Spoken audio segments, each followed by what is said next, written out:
LGBTQIA women and non-binary people. And I think it's a real shame that in the week about our visibility, the lesbian identity is being subsumed into a number of other identities which have nothing to do with being a same-sex attracted woman. Many lesbians fundamentally disagree with this, and I want to speak up for them today. They need someone to speak up for them. It's a mark of how marginalised lesbians have become in our society that so few honourable members have turned up today. That's the reason I'm speaking from the SNP front bench, despite having been removed from it several years ago, partly for being the wrong sort of lesbian and one who doesn't believe that the rights of men who say they are women should trump those of lesbians.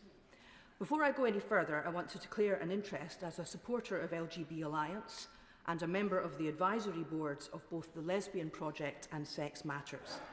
But my main interest in this issue is that I am a lesbian. I came out in the 80s when homophobia and lesbophobia were still rife across the UK, and my first activism was against Clause 28. In those times, like many other lesbians, I was physically assaulted in the street for being a lesbian and mocked. And lesbians of my generation also faced losing our jobs and our children. For a long time, we thought lesbophobia had gone. But lesbophobia is back, and it has been created by those who think the rights of lesbians are conditional on them accepting gender identity ideology. They are not. Lesbians are same-sex attracted women, and we are protected on that basis from discrimination, bullying and harassment under the Equality Act, where our protected characteristic is sexual orientation. Our protection is on the basis of our sex, not our gender, and as J.K. Rowling has said, without sex, there can be no same-sex attraction. That is why lesbians like me fight the replacement of the biological reality of sex with the nebulous concept of gender. Now, a moment ago, I used the phrase that the rights of lesbians are not conditional on accepting gender identity theory. That's a direct quote from my friend Alison Bailey. As some members will know, Alison Bailey is a black lesbian barrister who nearly lost her job for standing up for the rights of lesbians. Other lesbians have faced similar persecution. My friends Kate Harris, Bev Jackson and Eileen Gallagher had to fight a lengthy court battle to protect their charity, LGB Alliance, from being removed from the charitable register as a result of malicious legal action. Justice prevailed and they won the case, but shamefully, those who sought to destroy a charity run by lesbians for lesbians included members of this House. And it wasn't the first time that members of this House have displayed hostility towards lesbians. As the Father of the House said a moment ago, when I was invited to speak on a cross-party panel at the first LGB Alliance conference back in October 2021, I faced the challenge of crossing a picket line which included a heterosexual female MP who, together with self-styled trans rights activists, was protesting against the rights of lesbians to organise a conference to talk about lesbian and gay rights. Just let that sink in. That's where we've got to. Heterosexuals telling lesbians that we can't hold a conference. Now, there are many lesbians who have been persecuted for refusing to bend their knee to gender identity ideology. Some have faced losing their jobs and their livelihoods, and some have also faced violence or the threats of violence. And I want to just name a few of them this afternoon. All of them are or have become my friends as a result of our struggle. Lucy Massoud, Professor Kathleen Stock, Julie Bindel, Professor Joe Phoenix, and my dear friend Dr. Shireen Benjamin, a Labour activist who has been treated appallingly by the University of Edinburgh. There are many other lesbians whose lives have been severely restricted by gender identity zealots. We're not allowed to have lesbian-only social events.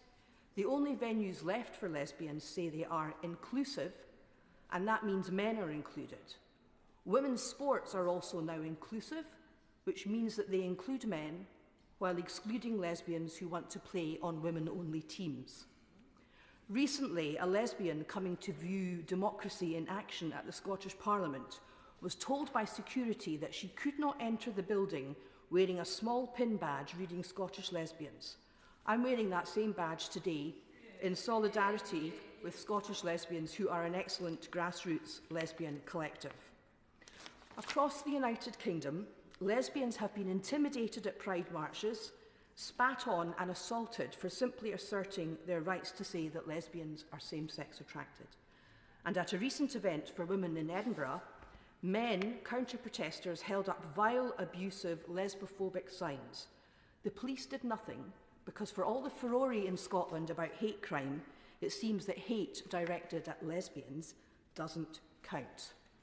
Now, I don't believe the interests of lesbians are being properly represented by organisations such as Stonewall and the organisers of Lesbian Visibility Week.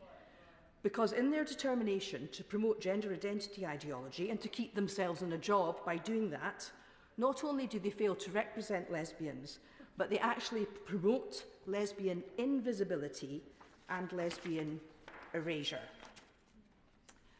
Madam Deputy Speaker, most people think it is absurd to say that a man can be a lesbian, and most people think it's absurd to say that lesbians have penises. And they are right, it is absurd.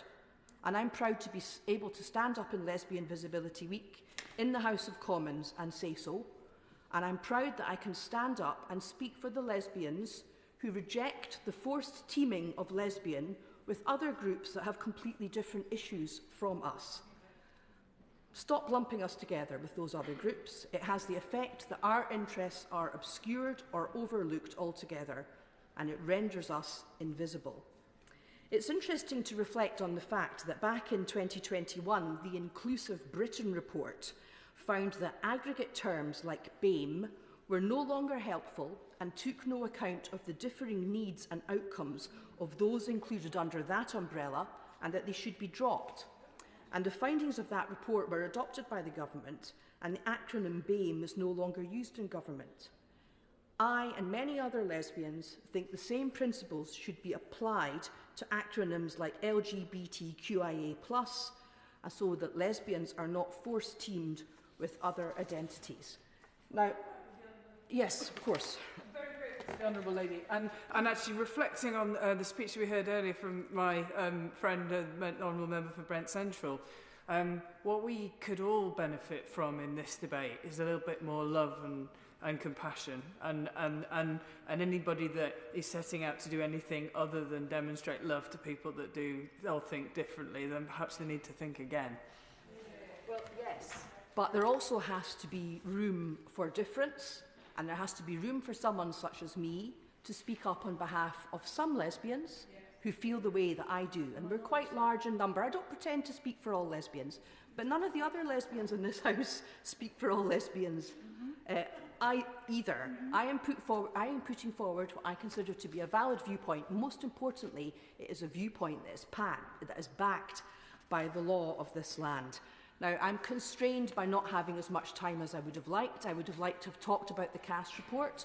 I would have liked to have talked about how the Cass report has identified that a large percentage of the girls presenting with gender dysphoria are same-sex attracted young women. And I would like to have time to talk about how important it is that we don't shut down holistic talking therapy for such young women.